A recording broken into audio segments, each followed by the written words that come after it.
PM Shri കേന്ദ്ര സർക്കാരിൻ്റെ ഒരു പദ്ധതി അടുത്ത കാലത്തെങ്ങും ഇത്ര വലിയ വാദപ്രതിവാദങ്ങളും കോലാഹലങ്ങളും മന്ത്രിസഭ വിടുമെന്ന ഒരു ഘടകകക്ഷിയുടെ ഭീഷണിയുമൊന്നും ഉണ്ടാക്കിയിട്ടില്ല.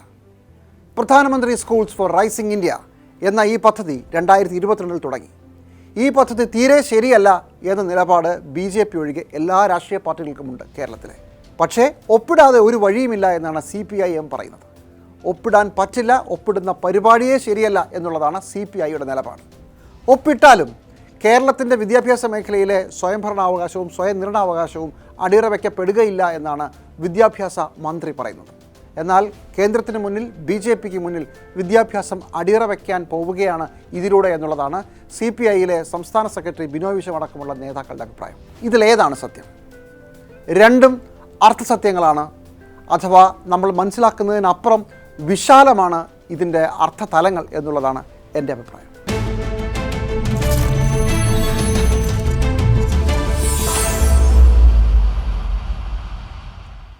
PM ശ്രീ പദ്ധതി കേരളം മുഴുവൻ നടപ്പിലാക്കുന്ന എല്ലാ വിദ്യാഭ്യാസ സ്ഥാപനങ്ങളും നടപ്പിലാക്കുന്ന ഒരു പദ്ധതിയേ അല്ല എന്നുള്ളതാണ് കൗതുകരം. പകരം 200 ചിൽഡ്രൻ സ്കൂളുകൾ മാത്രമേ ഇതുള്ളൂ. പിന്നെ എന്താണ് പ്രശ്നം? ഇതല്ല പ്രശ്നമെന്നാണ് ഈ തർക്കത്തിലുള്ള എല്ലാവരും പറയുന്നത്. അത് ശരിയുമാണ്. പ്രശ്നം മറ്റൊരു സ്കീമിൽ 2018 മുതൽ സംസ്ഥാനങ്ങൾക്ക് വലിയ തോതിൽ പണം കിട്ടുന്ന, സംസ്ഥാനത്തെ സ്കൂളുകളിൽ ചെലവഴിക്കാനുള്ള പണം കിട്ടുന്ന സമഗ്ര ശിക്ഷാ സ്കീം അതിലെ പണം ഇപ്പോൾ തടഞ്ഞു വച്ചിരിക്കുന്നു എന്നുള്ളതാണ് പ്രശ്നം. അത് കഴിഞ്ഞ് 2 വർഷമായി തടഞ്ഞു വച്ചിരിക്കുകയാണ്. അതിനുള്ള കാരണം PM ശ്രീ പദ്ധതിയിൽ ഒപ്പിടുന്നില്ല എന്നുള്ളതാണ്. അടുത്ത ചോദ്യം അപ്പോൾ സ്വാഭാവികമായും എന്താണ് ഈ PM ശ്രീയിൽ ഒപ്പിട്ടാൽ കുഴപ്പം PM ശ്രീയുടെ അടിസ്ഥാനം എന്ന് പറയുന്നത് 2020 കേന്ദ്ര സർക്കാരിൻ്റെ മറ്റൊരു നയരേഖയാണ്. അത് പുതിയ വിദ്യാഭ്യാസ നയമാണ് 2020 പ്രഖ്യാപിച്ചത്. നാഷണൽ എഡ്യൂക്കേഷണൽ പോളിസി ഓഫ് 2020 എന്നാണ് ഇതിൻ്റെ ഔദ്യോഗിക നാമം. അതിനെ എതിർക്കാനുള്ള കാരണം ഇടതുപക്ഷ പാർട്ടികളും കോൺഗ്രസും ഒക്കെ ഇതുവരെ പറഞ്ഞുകൊണ്ടിരുന്നത് ഇത് മോദി സർക്കാരിൻ്റെ വിദ്യാഭ്യാസ മേഖലയിലെ കാവ്യവൽക്കരണവും ഹിന്ദുത്വ അജണ്ട നടപ്പിലാക്കലും ഒക്കെയാണ്, അതുകൊണ്ട് ഇത് അംഗീകരിക്കാനാവില്ല എന്നാണ് പറഞ്ഞത്. വിശദമായി കമ്മ്യൂണിസ്റ്റ് പാർട്ടികളൊക്കെ ഇതിനെതിരെ ലേഖനങ്ങൾ എഴുതുക, പ്രസംഗങ്ങൾ നടത്തുക, അതുപോലെ തന്നെ തങ്ങളുടെ എതിർപ്പ് പല മേഖലയിൽ അറിയിക്കുക, ഇതൊക്കെ ചെയ്തിട്ടുണ്ട്. ഇതിൻ്റെ അടിസ്ഥാനത്തിലാണ് പ്രധാനമന്ത്രിയുടെ പേരിലുള്ള PM ശ്രീ സ്കൂളുകൾ വരുന്നത്. അതായത് നാഷണൽ എഡ്യൂക്കേഷണൽ പോളിസിയുടെ നയരേഖയ്ക്ക് അനുഗുണമായിട്ടായിരിക്കും ഈ പുതിയ PM ശ്രീ സ്കൂളുകൾ നടപ്പിലാക്കേണ്ടി വരിക. അതുകൊണ്ട് ഞങ്ങൾ PM ശ്രീയിൽ ഒപ്പിടില്ല എന്നുള്ളതായിരുന്നു ഇതുവരെയുള്ള നിലപാട്. കേരളത്തിൻ്റെ, തമിഴ്നാടിൻ്റെ, അതുപോലെ തന്നെ പശ്ചിമ ബംഗാളിലെ. അതിൽ കേരളം മാത്രമാണ് ഇപ്പോൾ ഒപ്പിട്ടിരിക്കുന്നത്. തമിഴ്നാടും പശ്ചിമ ബംഗാളും പഴയ നിലപാടിൽ തന്നെയാണ്. എന്താണ് ഇപ്പോൾ കേരളം പറയുന്ന ന്യായം? എന്തുകൊണ്ടാണ് പെട്ടെന്ന് നിന്ന് പിന്മാറിയത്, ഈ നിലപാടിൽ നിന്ന് മാറിയത്? നിലപാടിൽ മാറാൻ ഒരൊറ്റ കാരണമേ നേരിട്ട് പറയുന്നുള്ളൂ. അത് ആദ്യം പറഞ്ഞത് നമ്മൾ പറഞ്ഞ സമഗ്ര ശിക്ഷാ സ്കീമിലെ ഒരുപാട് തുക കിട്ടാനുണ്ട്. അത് ഏതാണ്ട് 1000 കോടിക്ക് മുകളിലാണ്. പലിശ കൂടി ചേർക്കുമ്പോൾ അത് 1500 കോടി രൂപയ്ക്ക് അടുത്ത് വരും. ഇത്രയും വലിയ തുക നമുക്ക് നഷ്ടപ്പെടുത്താനാവില്ല. അതുകൊണ്ട് ഞങ്ങൾ തൽക്കാലം ഒപ്പിടാൻ പോകുന്നു. പക്ഷേ ഒരു കാരണവശാലും നാഷണൽ എഡ്യൂക്കേഷണൽ പോളിസിയിലെ നയങ്ങൾ നടപ്പിലാക്കില്ല ഈ പുതിയ സ്കൂളുകൾ വന്നുകൊണ്ട് എന്നാണ് കേരള സർക്കാരിൻ്റെയും വിദ്യാഭ്യാസ മന്ത്രിയുടെയും CPIMൻ്റെയും വാദം. CPI ഇത് അംഗീകരിക്കുന്നില്ല. ഇതിൽ ഏതാണ് സത്യം? ഒരു നയം എന്ന് പറഞ്ഞാൽ എന്തൊക്കെ കാര്യങ്ങൾ ചെയ്യണമെന്ന് അക്കമിട്ട് 1, 2, 3, 4 എന്ന് എഴുതി വെക്കലല്ല. പക്ഷേ ചെയ്യാൻ ഉദ്ദേശിക്കുന്ന കാര്യങ്ങളെക്കുറിച്ചുള്ള ഒരു വിശാലമായ കാഴ്ചപ്പാട് പറയുകയാണ് ചെയ്യുക. നാഷണൽ എഡ്യൂക്കേഷണൽ പോളിസിയും അങ്ങനെയൊക്കെ തന്നെ. അതിനകത്ത് വിദ്യാഭ്യാസ മേഖലയെക്കുറിച്ചുള്ള ഒരു സ്വപ്നമാണ് കേന്ദ്ര സർക്കാർ പങ്കുവയ്ക്കുന്നത്. അതിനകത്ത് കൂടുതൽ കുട്ടികൾ വിദ്യാഭ്യാസ മേഖലയിലേക്ക് വരണം, ഉള്ള കുട്ടികൾ പൊഴിഞ്ഞു പോകരുത്, വിദ്യാഭ്യാസത്തിൻ്റെ നിലവാരം കൂട്ടണം, അധ്യാപകരുടെ നിലവാരം കൂട്ടണം, ഇങ്ങനെ ഒരുപാട് ആർക്കും എതിർപ്പില്ലാത്ത കാര്യങ്ങൾ പറയുന്നുണ്ട്. അതിനോടൊപ്പം ചില കാര്യങ്ങൾ ഒളിച്ചു കടത്തുന്നു എന്നുള്ളതാണ് വിമർശനമായി വരുന്നത്. അതിൽ പ്രധാനപ്പെട്ട കാര്യം ഇന്ത്യൻ നോളജ് സിസ്റ്റം അതുകൂടി നമ്മൾ കുട്ടികളെ പഠിപ്പിക്കണം. അതെന്ത് സാധനം, അതെന്താണെന്ന് വ്യക്തമായി പറയുന്നില്ല. പക്ഷേ ഇവർ പറയുന്നത്, എതിർക്കുന്നവർ പറയുന്നത്, ഇപ്പോൾ ഉദാഹരണത്തിന് പണ്ട് ഇന്ത്യയിൽ ശാസ്ത്രത്തിൻ്റെ വളരെ വലിയൊരു പശ്ചാത്തലമുണ്ടായിരുന്നു. അതിൽ കുറേ നാട്ടറിവുകളും മറ്റുമൊക്കെ ഉണ്ട്. അതൊക്കെ കൈമോശം വന്നു പോയി, അതൊക്കെ പഠിപ്പിക്കണം. അങ്ങനെ കാവ്യവൽക്കരണത്തിൻ്റെ ഭാഗമായി പഠിപ്പിക്കണമെന്ന് പറഞ്ഞുകൊണ്ട് ഈ മേഖലയിൽ ഇതിൻ്റെ പിന്നാലെ പോകുന്ന ആളുകൾ പറയുന്ന ഒരു പ്രധാനപ്പെട്ട കാര്യമായി അവരെ കളിയാക്കി പറയുന്നതും കൂടിയാണ്. അത് ഇപ്പോൾ പശുവിൻ്റെ ചാണകത്തിൽ നിന്ന് വലിയ അത്ഭുത ശക്തിയുണ്ട്, ഗോമൂത്രത്തിന് വലിയ അത്ഭുത ശക്തിയുണ്ട്, ഇന്ത്യയിൽ ആദ്യമായിട്ട് പ്ലാസ്റ്റിക് സർജറി നടന്നിരുന്നു, ഇന്ത്യയിൽ ആദ്യമായി വിമാനം കണ്ടുപിടിച്ചിരുന്നു. ഇങ്ങനെ ഫിക്ഷണലായിട്ടുള്ള വിശ്വാസത്തിൻ്റെ ഭാഗമായി വരുന്ന പല കാര്യങ്ങളും ശാസ്ത്രമാണെന്ന് പറഞ്ഞ് ആളുകളെ തെറ്റിദ്ധരിപ്പിക്കാൻ ശ്രമിക്കുന്നു, അത് പ്രചരിപ്പിക്കുന്നു എന്നുള്ളതാണ്. ഇതിലേതാണ് കേന്ദ്ര സർക്കാരും വിദ്യാഭ്യാസ മേഖലയിൽ ഈ ഡോക്യുമെൻ്റ് തയ്യാറാക്കിയ ആളുകളും ഉദ്ദേശിച്ചത് നമുക്കറിയില്ല. പക്ഷേ വളരെ വേഗമായി, അവ്യക്തമായി ഇന്ത്യൻ നോളജ് സിസ്റ്റം കൂടി വേണം എന്ന് പറയുന്നുണ്ട്. മറ്റൊരു സ്ഥലത്ത് സംസ്കൃതം എന്ന് പറയുന്നത് എല്ലാത്തിൻ്റെയും മൂലഭാഷയാണ്.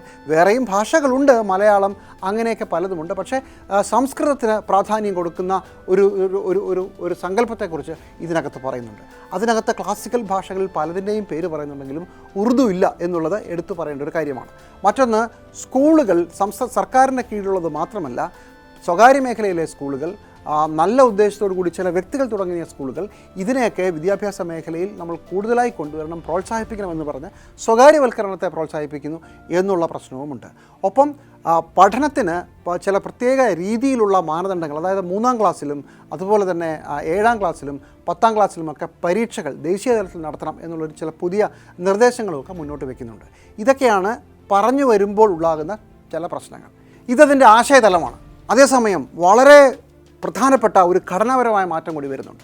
ഇതുവരെ കുട്ടികൾ 4ാം വയസ്സിലാണ് LKGയിൽ ചേർന്നിരുന്നതെങ്കിൽ ഇനി മുതൽ കുട്ടികൾ 3ാം വയസ്സിൽ സ്കൂളിൽ ചേരുന്നു. അത് പ്രീ KG എന്ന് പറയുന്നൊരു പുതിയ ക്ലാസ്സിലാണ്. അതിനുശേഷം 4ാം വയസ്സിൽ LKG, അത് കഴിഞ്ഞ് UKG, അതിനുശേഷമാണ് 1ാം ക്ലാസ്സിലേക്ക് പോവുക. ഇത് ഒരു കാര്യം. അതനുസരിച്ച് തന്നെ പല മേഖലയിൽ ഓരോരോ ഘട്ടങ്ങളിലും പുതിയ പുതിയ ക്ലസ്റ്ററുകൾ രൂപീകരിക്കുകയാണ് ഈ സംവിധാനത്തിൽ ചെയ്യുക. നമുക്കിതുവരെ അറിയാവുന്നത് 1, 2, 3, 4 ഒരൊറ്റ ക്ലസ്റ്റർ ആയിരുന്നെങ്കിൽ ഇനി മുതൽ പ്രീ KG, LKG, UKG 1, 2 ഇതൊരു ക്ലസ്റ്റർ ആയിരിക്കും. 5 എണ്ണത്തിൻ്റെ ഒരു ക്ലസ്റ്റർ ആയിരിക്കും ഉണ്ടാവുക. അത് കഴിഞ്ഞാലോ 3, 4, 5 അതൊരു പുതിയ ക്ലസ്റ്ററാണ്. അത് കഴിഞ്ഞാലോ 6, 7, 8 അതൊരു പുതിയ ക്ലസ്റ്റർ ആയിരിക്കും ക്ലാസ്സുകൾ. ഓർക്കണം, നമ്മുടെ ഇതുവരെയുള്ള രീതി 8ഉം 9ഉം 10ഉം ഹൈസ്കൂളാണ്. ഇനി മുതൽ ആ 8ാം ക്ലാസ്സിനെ താഴേക്ക് മാറ്റുകയാണ്. അത് 5, 6, 7, 8 അത് വേറൊരു ക്ലസ്റ്ററാക്കി പുതിയൊരു ക്ലസ്റ്ററാക്കി രൂപീകരിക്കുകയാണ്. അപ്പോൾ എന്താണ് ഏറ്റവും അവസാനം വരുമ്പോഴുള്ള വ്യത്യാസം?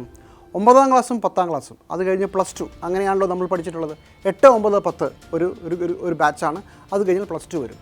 ഇനി മുതൽ 9, 10, 11, 12 ഒരു പുതിയ ക്ലസ്റ്ററായിരിക്കും. 4 ക്ലാസ്സുകളടങ്ങിയ ഒരു പുതിയ ക്ലസ്റ്റർ. അപ്പോൾ +2ൽ പഠിപ്പിക്കുന്ന അധ്യാപകർ ഇനി മുതൽ 9ലും 10ലും കൂടി പഠിപ്പിക്കേണ്ടി വരും. അതൊരു ചെറിയ വ്യത്യാസം. പക്ഷേ നോക്കൂ, പുതിയ ഒരു ഘടന കൊണ്ടുവരികയാണ് ഇതിലൂടെ. ഇത് അംഗീകരിക്കണമോ വേണ്ടയോ, ഇതിനകത്ത് എവിടെയാണ് കാവ്യവൽക്കരണം എന്നൊക്കെ ചോദിച്ചാൽ ഉത്തരമില്ല. പക്ഷേ എന്തിനാണ് ഇങ്ങനെ ഒരു പുതിയ സ്ട്രക്ചർ എന്ന് ചോദിച്ചാൽ അതിന് വേറെ പല കാരണങ്ങളും ഈ പോളിസി ഉണ്ടാക്കിയ ആളുകൾ പറയുന്നുണ്ട്. അപ്പോൾ ഘടനാപരമായ മാറ്റങ്ങൾ ഒരു വശത്ത്, ആശയപരമായ മാറ്റം മറ്റൊരു വശത്ത്. ഈ ഘടനാപരമായ മാറ്റം, അതായത് 5+3+3+4 എന്ന് പറയുന്നത് ഏറ്റവും അവസാനത്തേതാണ്. 9, 10, 11, 12 ക്ലാസ്സുകൾ ഒരു ക്ലസ്റ്ററായി വരുന്ന, അതിന് താഴോട്ട് അതനുസരിച്ച് മറ്റ് ക്ലസ്റ്ററുകൾ. ഈ കാര്യത്തിൽ നിന്ന് രക്ഷപ്പെടാനാവില്ല, അത് നടപ്പിലാക്കിയേ പറ്റൂ. അത് വ്യക്തമായി ആ സ്കീമിൽ പറയുന്നുണ്ട്. വിദ്യാഭ്യാസ മന്ത്രി എന്തു പറഞ്ഞാലും അത് ശരിയല്ല, നടപ്പിലാക്കേണ്ടി വരും. ഇനി PM-3 സ്കൂളുകൾക്ക് മാത്രമായി അങ്ങനെ ഒരു ഘടന പറ്റുമോ? കാലക്രമേണ മറ്റ് മേഖലയിലേക്കും അത് വരും എന്നുള്ളതാണ് സത്യം. അതേസമയം ആശയപരമായ കാര്യങ്ങൾ, അതായത് നേരത്തെ പറഞ്ഞ ഇന്ത്യൻ നോളജ് സിസ്റ്റത്തെ പ്രോത്സാഹിപ്പിക്കുക, സംസ്കൃതത്തിന് പ്രത്യേക പ്രാധാന്യം കൊടുക്കുക, അങ്ങനെയുള്ള കാര്യങ്ങൾ, അത് ടെക്സ്റ്റ് ബുക്കുകളിലാണ് അതിൻ്റെ വ്യത്യാസം വരിക. ആ പുതിയ മാറ്റം പ്രതിഫലിപ്പിക്കാൻ ഈ കരാറിൽ ഒപ്പിടുന്നതോടുകൂടി പറ്റുമോ? കേന്ദ്രത്തിന് പറ്റുമോ? പറ്റില്ല എന്നുള്ളതാണ് യഥാർത്ഥ കാര്യം. കാരണം PM-3യുടെ ഡോക്യുമെൻറ്റിൽ പേജ് നമ്പർ 19 വ്യക്തമായി പറയുന്ന ഒരു കാര്യം, കരിക്കുലത്തിൻ്റെ ചുമതല കേന്ദ്രത്തിനും സംസ്ഥാനത്തിനും എന്നുള്ളതാണ്. എന്നുവെച്ചാൽ കേന്ദ്രത്തിൻ്റെ കയ്യിൽ ഈ സിലബസുകൾ തീരുമാനിക്കുന്നത് NCERT ആണ്, national council for educational research and training. അവർ തീരുമാനിക്കുന്ന പാഠപുസ്തകങ്ങൾ നടപ്പിലാകുന്നത് CBSE സ്കൂളുകളിലാണ് ഇപ്പോൾ. അതേസമയം കേരളത്തിൻ്റെ കയ്യിലുമുണ്ട്, അത് SCERT ആണ്, state council for educational research and training. അവരാണ് കേരളത്തിലെ വിദ്യാഭ്യാസ സ്ഥാപനങ്ങളെ, അതായത് SSLC ബോർഡിന് കീഴിലുള്ള ടെക്സ്റ്റ് ബുക്കുകൾ തീരുമാനിക്കുന്നത്. അത് അങ്ങനെ തന്നെ തുടരും, അതിൽ യാതൊരു മാറ്റവും വരില്ല എന്ന് PM-3യുടെ രേഖ തന്നെ പറയുന്നു. ചുരുക്കത്തിൽ ടെക്സ്റ്റ് ബുക്കുകളെ മാറ്റാൻ കേന്ദ്ര സർക്കാരിന് തൽക്കാലം കഴിയില്ല എന്നുള്ളത് തന്നെയാണ്. അപ്പോൾ പിന്നെ എന്തിനെയാണ് എതിർത്തത്? എന്താണ് പ്രശ്നം നാഷണൽ എഡ്യൂക്കേഷണൽ പോളിസി ആയിരുന്നു. അതിനെ മൊത്തത്തിൽ ഒരുപാട് കാര്യങ്ങൾ ആശയപരമായി തെറ്റുണ്ട്, അത് നമ്മൾ അംഗീകരിക്കില്ല എന്നാണ് പറഞ്ഞത്. എന്ന് മാത്രമല്ല, സംസ്ഥാനത്തിന് വേണ്ടി മാത്രമല്ല ഒരു പാർട്ടി പ്രശ്നം ഉണ്ടാക്കുന്നത്, CBSE സ്കൂളുകളിലും ഇങ്ങനെ മാറ്റം വരുന്നത് ശരിയല്ല എന്നുള്ളതായിരുന്നു നിലപാട്. ആ നിലപാട് സത്യവുമാണ്, അതിൻ്റെ കൂടെ നിൽക്കേണ്ടതുമാണ്. കേരളം ഇപ്പോൾ എടുത്തിരിക്കുന്നത് ഇതിന് രണ്ടിനും ഇടയ്ക്കുള്ള ഒരു നിലപാടാണ്. സംഭവം ശരിയാണ്, ഞങ്ങൾ ദേശീയ വിദ്യാഭ്യാസ നയം അനുസരിച്ച് CBSE സ്കൂളുകളിലായാലും എവിടെയായാലും ഈ ആശയത്തെ ഞങ്ങൾ എതിർക്കുന്നു. പക്ഷേ സംസ്ഥാന സ്കൂളുകളിൽ അവർക്ക് തൊടാനാവില്ലല്ലോ, അതുകൊണ്ട് തൽക്കാലം ഞങ്ങളിത് അംഗീകരിക്കുന്നു. ഇതാണ് കേരളത്തിൻ്റെ ഒരു യുക്തി. ആ യുക്തി ഒരു തരത്തിൽ പറഞ്ഞാൽ ശരിയാണ്, അതേസമയം വിശാല അർത്ഥത്തിൽ അതിനെക്കുറിച്ച് പറഞ്ഞാൽ എന്താ പറയുക? ഇത്രയും കാലത്തെ എതിർപ്പ് എന്തിനായിരുന്നു? മറു ചോദ്യത്തിന് ഉത്തരം പറയേണ്ടി വരും. ഇതറിയാമായിരുന്നെങ്കിൽ 2022 PM-3 വരുമ്പോൾ അതങ്ങ് ഒപ്പിട്ടാൽ പോരായിരുന്നോ? അപ്പോഴെന്തിനാണ് ബഹളം വെച്ചത്? അത് ഞങ്ങൾ പറഞ്ഞു നോക്കിയതാണ്. ശരി, അപ്പോൾ പിന്നെ ഇപ്പോഴെന്താ പറയാത്തത്? അത് കഴിഞ്ഞ 2 വർഷമായി ഞങ്ങളുടെ വേറൊരു സ്കീമിൽ കിട്ടേണ്ട പണം തരാതിരുന്നത് കൊണ്ട് ഞങ്ങൾ അവസാനം ഒപ്പിട്ടു. ഈ അവസരത്തിൽ തമിഴ്നാടും പശ്ചിമ ബംഗാളും ഒക്കെ എന്താണ് ചെയ്തതെന്ന് നോക്കാം. അവർ ഈ എതിർപ്പ് നിരന്തരം ഉന്നയിക്കുക മാത്രമല്ല ചെയ്തത്. കഴിഞ്ഞ മെയ് മാസം തമിഴ്നാട് കേസിന് പോയി. ആ കേസ് ഇപ്പോൾ നടക്കുകയുമാണ്. ഈ കേസ് ജയിക്കുമോ ജയിക്കില്ലയോ എന്നുള്ളത് വിഷയമല്ല. പക്ഷേ തെരുവിൽ നടക്കുന്ന സമരവും കോടതിയിൽ കൊടുക്കുന്ന കേസും എല്ലാം ഓരോ രാഷ്ട്രീയ നിലപാടാണ്. ആ നിലപാടാണ് തമിഴ്നാട് എടുത്തത്. കേരളത്തിലെ ഇടതുമുന്നണി സർക്കാർ ആ നിലപാടെടുത്തില്ല. എതിർപ്പ് വാക്കുകളിലും ഫേസ്ബുക്ക് പോസ്റ്റുകളിലും നോട്ടീസുകളിലും മാത്രമാക്കി. വേണമെങ്കിൽ പ്രസംഗങ്ങളിലും എന്നുകൂടി ചേർത്തോളൂ. സർക്കാർ കേന്ദ്രവുമായി നേരിട്ട് ഏറ്റുമുട്ടേണ്ട കോടതി മുറികളിൽ ഇത് കണ്ടില്ല എന്നുള്ളതാണ് ഒരു പ്രധാനപ്പെട്ട കാര്യം. ഇതിലും ജയിക്കാൻ സാധ്യതയില്ലാത്ത പല കേസുകളും നമ്മൾ ഫൈറ്റ് ചെയ്തിട്ടുണ്ട്. ഉദാഹരണത്തിന് ഗവർണർമാർക്ക് ബില്ലുകളിൽ അനിയന്ത്രിതമായ അവകാശം ഒപ്പിടാതെ പിടിച്ചു വയ്ക്കാനുള്ള അവകാശം ഇല്ല എന്ന് വാദിച്ചുകൊണ്ട് കേരളവും തമിഴ്നാടും കേസ് പോയല്ലോ. ആദ്യം തമിഴ്നാടാണ് പോയത് എന്നുള്ളതാണ് പ്രധാനപ്പെട്ടത്. അതേതാണ്ട് ജയിക്കുമെന്ന ഘട്ടമായപ്പോഴാണ് നമ്മളും കേസുമായി പുറകെ ചെന്നത്. അപ്പോൾ കോടതിയിൽ കേസ് ഫൈറ്റ് ചെയ്യുന്നത് ജയിക്കാൻ വേണ്ടി മാത്രമല്ല, ചിലപ്പോൾ നിലപാട് പറയാൻ വേണ്ടി കൂടിയായിരിക്കും. അത് കേരളം ചെയ്തില്ല എന്നുള്ളത് ഒരു പ്രധാനപ്പെട്ട പ്രശ്നം. കേരളം നയത്തിൽ ഇത് ഒപ്പിച്ചെടുക്കാം എന്ന് വിചാരിച്ചു. വേണമെങ്കിൽ ഒരു ടീ കപ്പ് ഡിപ്ലോമസി എന്ന് വിളിക്കാം. അത് ചെയ്യാനാണ് ശ്രമിച്ചത്. അതൊന്ന്. 2, ഇതൊരു വളരെ വലിയ നിലപാടിൽ നിന്നുള്ള പിന്നോട്ട് പോക്കാണ് എന്നുള്ളത് വ്യക്തമാണ്. കാരണം 2020 മുതൽ CPIMൻ്റെ അവരുടെ പ്രധാനപ്പെട്ട പരിപാടികളിലെല്ലാം ഈ നയത്തെ ശക്തമായി വിമർശിച്ചതാണ്.